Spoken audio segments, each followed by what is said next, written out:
Okay, so today we're going really deep into this super interesting conversation that was printed in this tiny little zine we got from one of our listeners. And it basically tackles some huge questions about what it means to even be human, and our place in all of this, like on the planet and everything. Yeah, it's pretty wild, the setting, too. Like, just imagine this discussion taking place in the Santa Cruz Roasters. You can practically smell that fresh coffee and feel the cool air, that coastal vibe. It's like the perfect backdrop for these big philosophical ideas they're diving into. Totally. And it's almost like we're eavesdropping on this conversation between Sid and this being named Eclectic Scout. I mean, the zine even says Sid is this like bright and earnest guy. And Eclectic Scout is all about quiet observation and gentle curiosity. Oh, and they have these multifaceted eyes. So cool. And the whole thing starts with Sid kind of freaking out about the clattering of dishes, which makes him think about like all the destruction we humans cause. Wow. Yeah, that's a powerful image, right? Like, just a simple sound triggering these deep thoughts about, like, humanity's impact on everything. It just shows how these things can pop up anywhere, even just grabbing a coffee. Got it. And that's what their whole conversation is about. And what we're focusing on today is how Sid is basically struggling with these really important questions. Like, how do we change people's hearts for real? How do we handle this greed that seems to be everywhere? And how can we get everyone to appreciate how amazing life is and how incredible this planet is? He even says this is like the hardest part to fix. It really makes you think, right? Like, why would he say that's the hardest thing to fix? It's like he's saying all the other problems are easier to solve than changing how people act and what motivates them. Yeah, exactly. Yeah. So let's go back to the beginning where Sid starts by thinking about how lucky we are to be born intact, Yeah. like just the fact that we're healthy and whole, and how most of us just totally take that for granted. Right. And he immediately connects that to the planet. Like, our own health mirrors this beautiful planet we share with all these amazing life forms. And he gets so frustrated because people don't see that connection and they're destroying the very thing that's keeping them alive. It's such a strong link he's making, and you can feel how much it means to him when he says, my God, people ignore the love that this world is filled with. Yeah. And Eclectic Scout nails it. They say the problem is a disconnect and a blindness to the inherent value of existence, both personal and planetary. So we're not just disconnected from the planet, but from ourselves, too. For sure. And this leads to Sid's like call to action.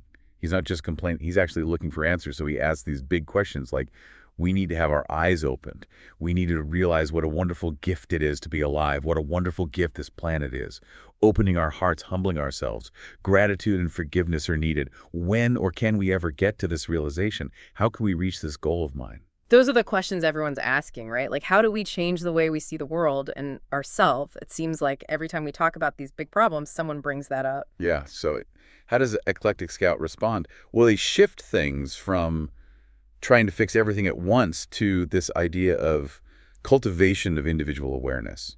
So they're saying that big change has to start with each person. That's a huge shift in thinking, right? It's not about some big government program or something. It's about people changing themselves first. Right. And they give some pretty concrete steps, Yeah. like cultivate wonder, encourage introspection, promote empathy, teach the interconnectedness of all things. It's almost like a personal growth plan that affects the whole world. Exactly. And they're talking about a different kind of education, too. Not just facts, but a deep, intuitive understanding of the natural world. So it's not just knowing stuff. Yeah. It's about feeling it in your gut.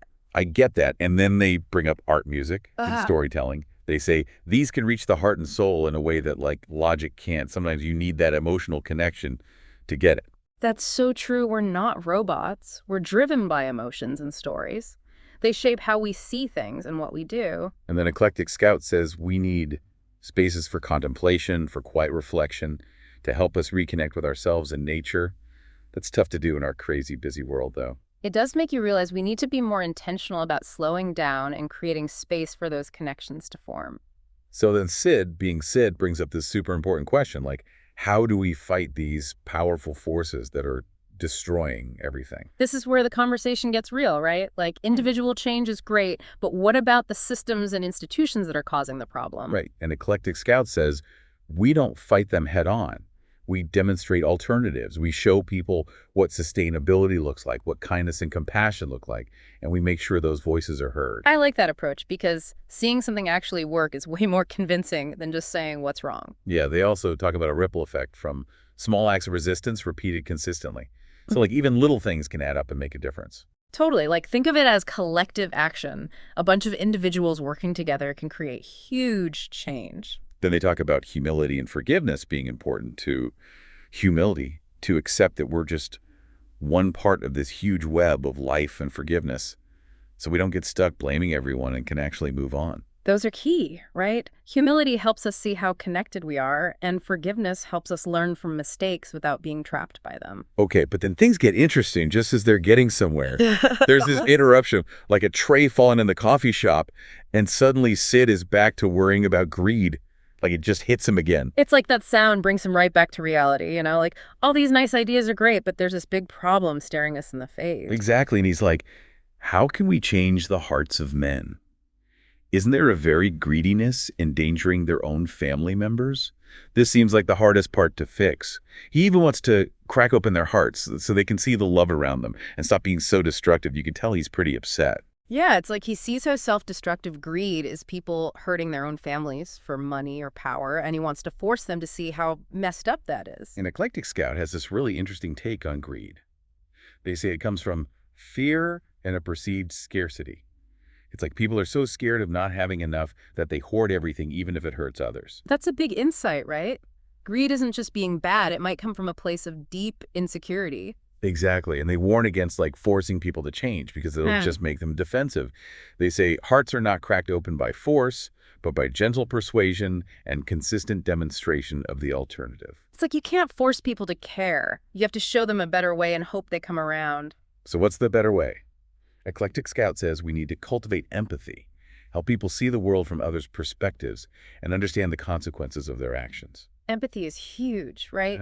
If we can understand and feel what others are going through, it's harder to be selfish. Totally. And they say storytelling, art, and immersive experiences are key to building empathy. Plus, they remind us about how connected everything is and that true happiness comes from connection and compassion, not stuff. Those are powerful tools for sure. They can bypass our logical minds and touch our hearts. Eclectic Scout also says we need to address the fear that's driving greed by creating a sense of security and showing people that there is enough for everyone. That seems like a huge task, though. It is, but it's about changing our systems, right? Making sure everyone has access to what they need so they don't feel like they have to grab everything for themselves. Yeah, and they say we need a shift in societal values, away from consumerism and toward a more sustainable and fair way of life. Easier said than done. I know. Definitely. But realizing we need that shift is the first step, right? We have to question what we value and what we prioritize as a society. Then Sid brings up the time crunch, we don't have forever to figure this out, which is true. Yeah, that feeling of urgency is understandable given everything that's happening with the environment and everything else. But Eclectic Scout's response is really important. They say, despair will not serve us. Every act of kindness, every conscious choice, every moment of awareness is a step in the right direction. So it's about focusing on what we can do now, not getting stuck in despair. I think that's crucial, right? When things feel overwhelming, we can get paralyzed, but focusing on our own actions helps us feel empowered. Exactly. And they say we should focus on those who are open to change and nurture those seeds of consciousness so they can spread and create a ripple effect. It's a smart strategy, right? Focus your energy where it's most likely to make a difference. And the conversation ends with this beautiful idea that huge changes can happen in small everyday moments, like just being kind to someone or taking a moment to be grateful. It all comes back to individual awareness, right? Those little things add up and create bigger change. So today we went deep into this zine conversation. We heard Sid's concerns about people ignoring the good things in life. We talked about how important individual awareness and empathy are, and we really dug into the problem of greed and how it's based in fear and scarcity. Yeah, we explored different ways to address these problems, like showing people better options, fostering compassion and understanding, and believing that small actions can lead to big change. Now it's your turn. What resonated with you from Sid's questions? What small step or moment of gratitude will you focus on today? This conversation made me think about how interconnected we all are. So how would understanding that connection change how we see greed and blessing? Could recognizing our interdependence totally redefine those ideas? Something to ponder for sure. Thanks for joining us on this deep dive. Until next time. Please click like and then subscribe. Also share this video with your friends. Thank you.